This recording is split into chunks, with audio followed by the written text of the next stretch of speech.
2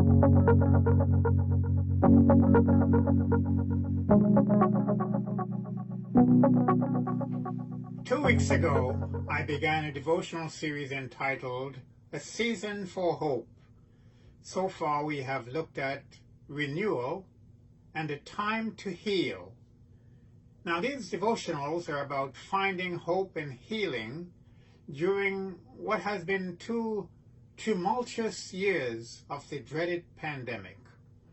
Today, I've entitled this devotional, Keeping Hope Alive. In tough and uncertain times, it can be quite difficult to look beyond what is currently happening in your life and see the light at the end of the tunnel, so to speak.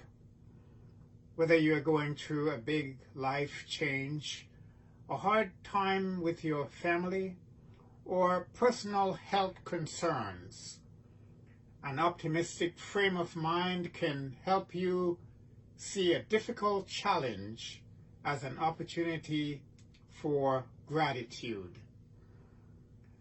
As the flowers start to bloom and the sun stays out a little bit longer, we are reminded that spring is the ultimate time of renewal. It is a time to really reset ourselves and spiritually prepare for the harvest ahead, hoping for an overflow of God's bountiful blessings. In Romans 15, verse 13, the Apostle Paul says, "May the God of hope fill you with all joy and peace as you trust in him, so that you may overflow with hope in the power of the Holy Spirit."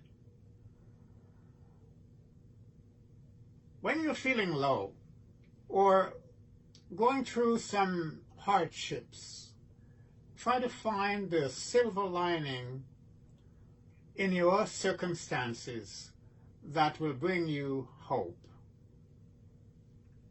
As 2 Corinthians 4:17 and 18 encourage us to do, the Apostle Paul says, "For our light and momentary troubles are achieving for us an eternal glory that far outweighs them all.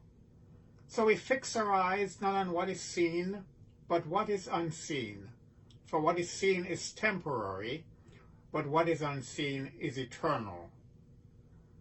In the past couple of years, I have had the privilege as care pastor to hear from people who are in the midst of turmoil in their own lives. People have gone through bereavements and relationship breakups. Some have lost their jobs, while others are struggling with illnesses.